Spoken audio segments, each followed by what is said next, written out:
pavarësisht pritshmërive të mëdha të krijuara nga nisma e presidentit Trump, është e qartë sot se fatkeqësisht këto iniciativa nuk janë përmbushur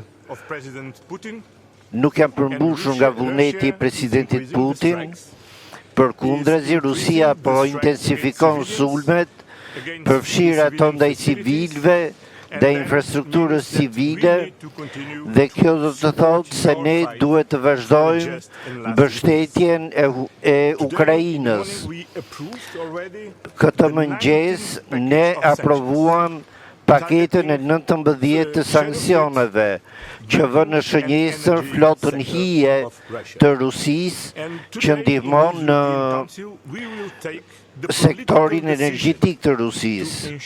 Gjithashtu morëm vendimin për të përmbushur nevojat e Ukrainës për vitin 2026 dhe 2027, dhe ky është një mesazh shumë i fuqishëm ndaj Rusisë.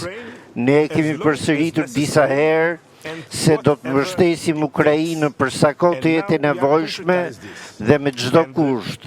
Dhe tani po e konkretizojmë këtë.